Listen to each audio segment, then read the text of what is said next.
Ready madam.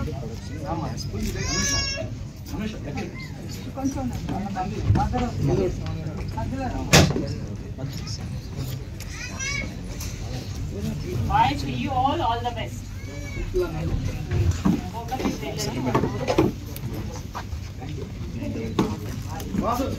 Ready madam, ready. 400.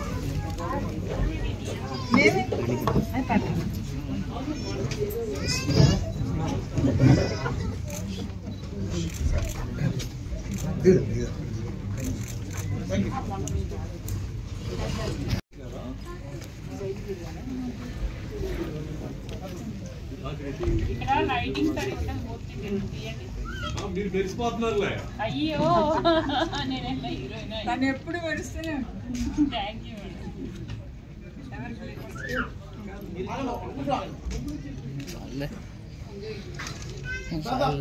ఎక్కువ దీపం ready sir, ready.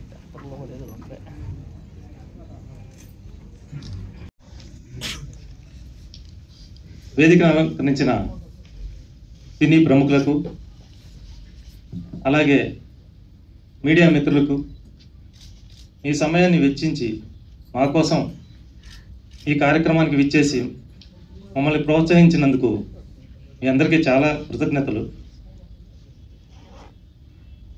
నేను కీర్తన ఒక మంచి సినిమా అండి. డెఫినెట్గా అన్ని వర్గాల ప్రేక్షకుల్ని అలరిస్తుంది. మీ కుటుంబ సభ్యులు మొత్తంతో కలిసి ఈ సినిమాని చూడొచ్చు. అలాగే ఈ సినిమా ఈ నెల 30వ తారీఖు థియేటర్లో రిలీజ్ అవబోతుంది. మీ అందరూ థియేటర్కి వెళ్ళి తప్పకుండా చూసి మమ్మల్ని ఆశీర్వదిస్తారని కోరుతున్నాను. అలాగే ముఖ్యంగా ఈ సినిమా గురించి చెప్పాలంటే మ్యూజిక్ డైరెక్టర్ గారండి ఎంఎల్ రాజా గారు చాలా అద్భుతమైన సంగీతాన్ని అందించారండి. అలాగే వాళ్ళ టీం మొత్తం కూడా చాలా సపోర్ట్ చేశారు ఈ సినిమాకి. అలాగే సింగర్ శ్రీవిద్య మాలహరి గారిని, లాసిప్రియ గారు కానీ, హరిగుంట గారు కానీ వీళ్ళందరూ కూడా చాలా చక్కగా పాడి సాంగ్స్ని చాలా మంచిగా తీసుకొచ్చారండి. దాని రిజల్టే అవుట్పుటే మీరు ఇవాళ చూస్తున్నారు. అలాగే సీతాకోక సాంగ్ రాసిన శ్రీరాములు గారు చాలా అద్భుతంగా రాశారండి. ఆ సాంగ్ మేము అది చూసినప్పుడే, రికార్డింగ్ కానీ అది కానీ చూసినప్పుడే ఈ సినిమాలో ఈ సాంగ్, అన్ని సాంగ్స్ బాగున్నాయి. ఈ సాంగ్ వరకు మాత్రం చాలా మనసులోకి వెళ్ళిపోతుందండి. అంత అద్భుతంగా ఉంది సాంగ్. అలాగే పిక్చరైజేషన్ కూడా అలానే చేసాం కులు మనాలి లొకేషన్లో. తర్వాత ఐటమ్ సాంగ్ ఒకటి, కొంచెం కొంచెం గుడుగుడు కొంచెం అని, తర్వాత మనసైంది నీకే అది అని ఒక సాంగ్. అన్ని ఏ సాంగ్ ఆ సాంగ్ అద్భుతంగా ఉంటుందండి. అలాగే అంచుల నాగేశ్వరరావు గారని లిరిక్ రైటర్ గారు, ఆయన చనిపోయారు. అయితే ఆయన మిగతా 2 సాంగ్స్ కూడా చేశారు. వారు నేను కలిసి రాయడం జరిగింది. వాటికి కూడా మంచి స్పందన వచ్చింది. అలాగే ఈ సినిమాలో ఫైట్స్ అండి, యాక్షన్ ఎపిసోడ్స్ నూనె దేవరాజు గారు చేశారు. నూనె దేవరాజు గారు చాలా ఈ సినిమాకి బాగా సపోర్ట్ చేశారండి. ఆయన మేము ఎక్కడన్నా మిస్టేక్స్ చేస్తుంటే కూడా ఆయన దగ్గరుండి ఇలా కాదు ఇలా అని చెప్పేసి చాలా సపోర్టింగ్గా చేయడం జరిగింది. సో ఆయన రాలేకపోయారు, ఆయన కొంచెం హెల్త్ ఇష్యూస్ వల్ల. సో ఆయనకు కూడా ప్రత్యేక కృతజ్ఞతలు అండి. అలాగే మా ఎడిటరు వినయ్ రాత్రింబౌళ్ళు కూర్చొని ఈ సినిమాని ఎడిట్ చేశారండి. ఎన్నిసార్లు ఏ కరెక్షన్ ఉన్నా సరే చేసేవాళ్ళు. అలాగే మాకు మంచి దాన్ని కరెక్ట్ చేయడానికి కూడా సపోర్ట్ చేసిన వినోద్ గారికి కూడా కృతజ్ఞతలు అండి. అలాగే ఈ సినిమాకి డిఐ భానుప్రకాష్ గారు చేశారు. చాలా చక్కగా డిఐ అందించారు. వారు కూడా చాలా మాకు సపోర్ట్ చేశారు. అలాగే డిఓపి రమణ, నేను ఎన్నిసార్లు ఏ షాట్ పెట్టినా, అలాగే వాళ్ళ టీం మొత్తం రఘు కానీ ఇంకా ప్రసాద్ చాలామంది ఉన్నారు. వాళ్ళందరూ కూడా చాలా రాత్రింబౌళ్ళు కులుమానాల్లో అయితే చలిలో వణుకుతున్నా కానీ వాళ్ళు బాగా కష్టపడి చేశారు. అలాగే ఈ సినిమాలో సీజీ చేసిన నవీన్, నేను ఎన్ని కరెక్షన్స్ చెప్పినా ఇక్కడ ఇంకోసారి చేయండి అంటే మామూలుగా అయితే మిగతా వాళ్ళు ఒకసారి చేస్తే మళ్ళీ ఏం చేస్తాంలే అనుకుంటారు. కానీ ఆయన అలా కాకుండా ఎన్నిసార్లు షార్ట్ ఇచ్చినా కానీ చిన్న కరెక్షన్ ఉంది మళ్ళీ చేయాలంటే మళ్ళీ అంటే దానికి చాలా ఎంకరేజ్ చేస్తూ చేశారు ఆయన కూడా. సీజీ చేసి నవీన్ గారు కూడా. అలాగే డిటిఎస్ మిక్సింగ్ నవీన్ గారు ఆయన కూడా నేను చిన్న కరెక్షన్స్ కూడా మళ్ళీ వెళ్ళి ఇసుకిచ్చినా కానీ సార్ ఇది సరిపోదు సార్ అన్నా కానీ లేదు నాకు ఇలా కావాలంటే విసుక్కోకుండా మళ్ళీ చేశారు. అలాగే ఆర్టిస్టులు మంజునాథ్ గారు చాలా మంచి రోల్ అండి ఆయనది ఈ సినిమాలో, చాలా బాగా చేశారు. అలాగే ఈరోజు ఇది మహిళా ఉద్యమంలా ఉంది. వాళ్ళ స్టేజీ మీద అందరూ మహిళలే. ముఖ్యంగా ఏంటంటే వచ్చిన వాళ్ళలో 7-8 మంది ప్రొడ్యూసర్స్. జనరల్గా ఇండస్ట్రీకి ఈ మధ్య ఎక్కువగా ఎడ్యుకేటెడ్స్ వస్తున్నారు, బాగా చదువుకున్న హీరోయిన్స్ కూడా చాలా మంది బాగా హై స్టాండర్డ్స్ బాగా చదువుకున్న వాళ్ళు వస్తున్నారు. అది హీరోలు కావచ్చు, హీరోయిన్లు కావచ్చు, అలాగే నిర్మాతలు కూడా.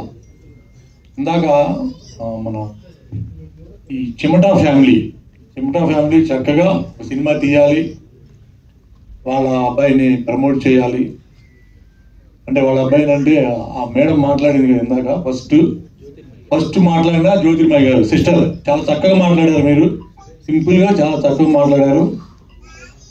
సినిమా ఇండస్ట్రీలో ఒక సినిమా తీయడం అంటే అంత ఈజీ పని కాదు. ఈ రమేష్ ఎక్కడ నేర్చుకున్నా ఏకలవ్యుడిలాగా యూట్యూబ్లు చూసి సినిమాలు చూసి నేర్చుకుని ఒక స్క్రిప్ట్ రాసి ఆ స్క్రిప్ట్ని సినిమాగా తీయాలని ఒక సంకల్పంతో తనే హీరోగా యాక్ట్ చేసి మరి ఇన్ని క్రాఫ్ట్స్లో ఒకే మనిషి డీల్ చేస్తూ సినిమా తీయడం అంటే అంత ఈజీ పని కాదు. తను చాలా కష్టపడి నేర్చుకుని మరి ఇంతమంది మరి 24 క్రాఫ్ట్స్ కొంతమందిని ట్యూన్ చేసుకుని సినిమా తీసాడంటే అంత ఈజీగా సెలెక్ట్ చేసి ఉన్నాడు కథని. ఇప్పుడు మనందరం సమక్షంలో ట్రైలర్ చూసాము. ట్రైలర్ మ్యూజిక్ డైరెక్టరు ఆ రాజు గారు సాంగ్స్ కంటే బ్యాక్గ్రౌండ్ మ్యూజిక్ చాలా అదరగొట్టాడు. సాంగ్స్ బాగాలేదని అనట్లేదు, సాంగ్స్ కంటే బ్యాక్గ్రౌండ్ మ్యూజిక్ చాలా బాగుంది. సినిమాకి కావాల్సిన అన్ని హంగులు సమకూర్చుకున్నాడు డైరెక్టర్గా. అలాగే యాక్టర్గా తన ఫస్ట్ సినిమా రమేష్ ముందుగా తన ఫస్ట్ సినిమా నిజంగా ఎక్కడ అసలు ట్రైనింగ్ లేకుండా కొంతమంది డైరెక్టర్స్ ఉంటారు. ఎస్వి కృష్ణారెడ్డి గారు అలాగే వచ్చారు కదా, అప్పాజీ గారు, అలాగే మన ఆర్జీ గారు అలాగే వచ్చారు. ఎక్కడ ట్రైనింగ్ లేకుండా డైరెక్ట్గా ఇండస్ట్రీ ఇలాంటి యువకుడిని ఇలాంటి ఒక శక్తిలాగా వచ్చాడు కాబట్టి ఇండస్ట్రీకి దానికి మంచి సపోర్ట్ చేసి ఈ సినిమా నేను కీర్తన అనే సినిమా మంచి విజయవంతం అయ్యి ఆ సిస్టరు వాళ్ళందరూ హ్యాపీగా ఉండాలని నేను మనస్ఫూర్తిగా కోరుకుంటున్నాను. అలాగే ఈ సినిమాని గురించి పద్మిని గారు అంత చక్కగా మాట్లాడతారని నేను ఎప్పుడు విన్నా, చాలా చక్కగా మాట్లాడారు. అలాగే శోభా గారు ప్రొడ్యూసరు, మన పద్మిని గారు ప్రొడ్యూసరు, మరి కొత్తగా వచ్చిన 2 ప్రొడ్యూసర్స్, ఇప్పుడు రాబోయే ఇంకో ప్రొడ్యూసర్ మేడం పేరు గుర్తులేదు నాకు, క్రాంతి కృష్ణ గారు, అందరూ కూడా లేడీస్ వచ్చేసారు. చాలా లేదో పరిగెత్తుకుని వచ్చినట్టు మహిళా ఉద్యమంలా ఉంది. చాలా సంతోషం. ఈ నేను కీర్తన అనే సినిమా థియేటర్స్లో విజయవంతమయ్యి ఈ రమేష్ ఆనందంగా ఒక చిరునవ్వు నవ్వితే చాలు. ఈ సినిమాకి ఎంత డబ్బులు వస్తాయి అనేది నాకు తెలియదు, కానీ ఈ సినిమాలో కష్టపడ్డ నిర్మాతలుగా కనబడ్డ ఆ 2 సిస్టర్స్ హ్యాపీగా ఉంటే చాలు. ఈ సినిమా వరకు వాళ్ళంత హ్యాపీగా ఉంటే నెక్స్ట్ ఏదైనా ప్రయోగం చేయగలుగుతారు రమేష్ కోసం. మళ్ళా దానికోసం ఇందాక ఆ పద్మిని గారు అన్నట్టు ఈ సినిమాని మనం థియేటర్లో చూడటానికే ప్రయత్నిద్దాం, థియేటర్లో చూద్దాం, సినిమాని విజయవంతం చేద్దాం. మరి ప్రొడ్యూసర్స్ ప్రకటించారు ఈ సినిమా 30వ తేదీ అని. అలాగే ఈ సినిమాలో యాక్ట్ చేసిన హీరోయిన్ నువ్వు బొమ్మాయి అమ్మ, తెలుగు అమ్మాయి, తెలుగమ్మాయినా నార్త్ ఇండియన్స్ ఎలా అనిపించారు నాకు లేదా ఓకే వెరీ కాంగ్రెస్ ఓకే అనేవో మన ఆర్టిస్టులు అందరికీ సినిమాలో కాంబినేషన్ ఆర్టిస్టులు కూడా మంచిగా పెట్టారు జీవా గారు కానీ ఇంకా తదితరుల ఆర్టిస్టులు కూడా బాగా